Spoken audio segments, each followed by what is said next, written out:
Luz has been pursuing one mystery with all her heart and her spirit since early in the second season of The Owl House, and that is the mystery of the first human to go to the Boiling Isles, Philip Whittabane, whom we know to be Belos. This quest drives her because she desires to construct a portal to the human realm so she can see her mom. This was a pretty clear goal for her back in the first half of Season 2, when she flat couldn't go home and really wanted to. And now she stays committed to that goal, even though her positionality related to going home has changed significantly.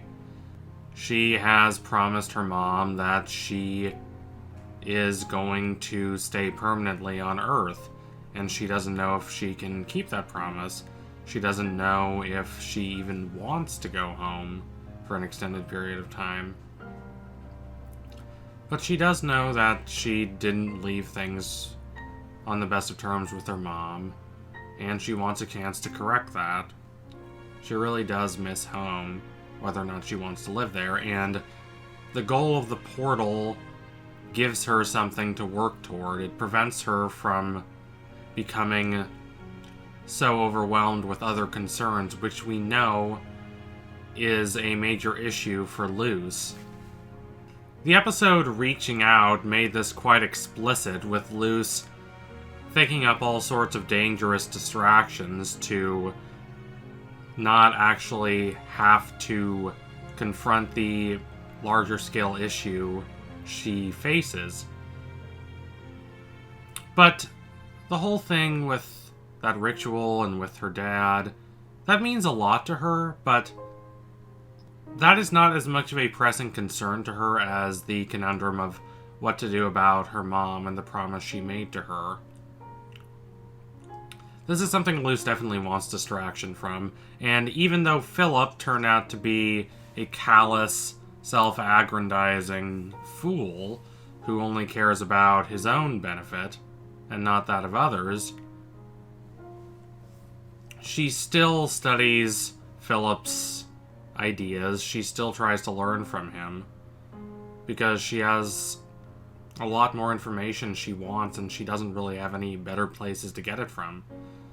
So what's going to happen when she somehow runs into Hunter in the upcoming episode, Hollow Mind, and thus must venture into what is described as a nightmarish mindscape?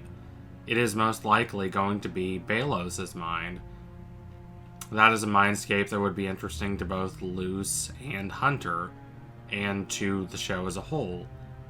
And it would connect to Luz's pursuits of Philip Whittabane and everything he did in terms of magical contrivances, even though Luz, of course, does not know at this point that Philip and Belos are the same person. The whole idea of the two of them going into Belos' mind to learn Belos' backstory, both for their own practical reasons and because it helps the show flesh out Belos, is such an interesting strategy to depicting backstory. Now, of course, there's nothing wrong with just overtly presenting the backstory and then having the characters' reactions to it be a frame narrative. In fact, that is exactly what this show did in the episode immediately before Hollow Mind, Them the Breaks Kid. But there is something much more active about having to enter Belos' mind. There's a level of risk and anxiety to it. What's at stake is not merely, oh hey, I learned some cool information, but whether one can escape the encounter with the hidden demons of the show's biggest villain unscathed. Hunter and Luz, who are not as opposed to each other as Hunter and Amity, but still have some conflicted feelings toward each other, must try to work together and thus learn more about each other even as they learn about Belos. As the great John Dewey teaches us, the best learning is in doing, not just in any random doing, but actually having an active part in what you are learning. Actually engaging with it on terms that are enriching to your actual experience in the world, instead of just absorbing a bunch of facts and figures that seem rather abstract and empty. The relationship Luce and Hunter both have to discovering the truth about Belos is thus active. It is as important for them as it is for the show as a whole. And Luce's perspective on the secrets that she will undoubtedly uncover while searching through Belos' mindscape will greatly change when she discovers that Belos is Philip. Her relation to Belos' mind will go from, this is a little strange and icky, to, wow, I understand so much and it's horrifying but insightful. And that shift is interesting because it's of course not a given that Luce would care more about Philip than she would about the main antagonist of her own show, but that is absolutely what the narrative has presented us thus far. Belos is technically an antagonist to Luce. She certainly doesn't like him, but he's not an active, foreboding threat to her. Luce's main objective seems to be much more about Philip and about uncovering the hidden secrets, in a way that's not dissimilar to the whole hunt for the author in Gravity Falls, instead of being an active process of really fighting Belos and trying to overcome his influence on the Boiling Isles. There are other people taking part in plots against Belos, such as Darius, but Luce does not know much about these plots. She doesn't know much about Belos at all at this point. Her motivations are consistently, throughout the second season of the show, more personally derived than externally derived. She's much more focused on her promise to her own mom instead of stopping this grand external threat from doing inextricable damage to the fabric of the world. And that narrative conceit changes the structure of the show significantly. It means the show can be much less linear, and it can really open up structurally and formally. That does not mean the show is completely episodic. The contents of certain episodes cannot really be viewed as standalones outside the show, and all the episodes are intricately knitted together, but the connection between each and every episode is not necessarily direct. It is not that one inherently comes out of the other.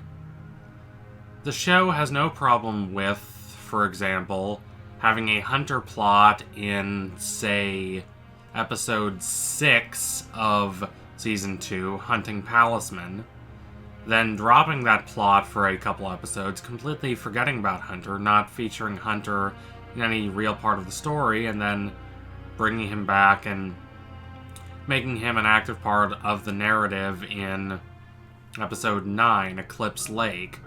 The show is a bit more meandering than your typical linearly structured serial TV program.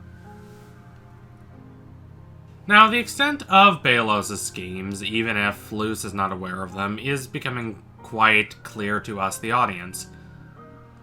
We know that Belos is planning to wage a war on magic, and apparently not just wild magic. We know that he wants to merge the worlds together, and in Them's the Breaks Kid, we get a little more information about what exactly his plot entails. We get that plan from Darius that he presumably snatched from Belos, talking about using the power drained from the different covens in the Day of Unity to power perhaps the merger of the worlds. But the more important question that we should be asking is why he is doing this? What internal psychological or sociological factors are motivating him? What's his basic philosophy other than he's kind of an arrogant jerk who only cares about empowering himself and looking for what will benefit him in a given situation instead of what will benefit others? There has to be more to his character than that, especially with all the lore and mystery the show has threaded about Belos. If there is a single recurring thematic idea in the Owl House other than trying to repair complicated and broken family relationships, it's that there is consistently more to characters than is apparent on first impression. That was true with Amity, that was true with V, that was true with Hunter. Now, I'm not saying Belos is going to be secretly misunderstood, and it would be a shocking swerve if they tried to pull a move like that now. But I am saying that I am expecting a little more about why we should care about Belos. Why is it worthwhile that the show has spent so much time building him up? What makes him interesting enough to warrant such build-up? I think the show is going to give us more information about his brother and what happened to his brother. And we're going to learn more about his plans for the Boiling Isles, probably in Hollow Mind. Luce and Hunter are going to have to decide how they will position themselves relative to the information they learn. They will have to decide how they're going to face that information, and that's going to be interesting to see. So thank you all for watching. If you liked what you saw today, don't forget to like, comment, and subscribe. Donate to my Patreon if you can and you want to see more videos like this before anyone else. Keep watching The Owl House. What do you think they're going to do with Belos? Do you think he's going to be more than just a boo, hiss, cackling baddie? I think there has to be something more to him than that. But we will see. Anyway, tune in soon for the next analysis. It will be coming soon. Promise you all that. Thank you all again. Adios, comrades.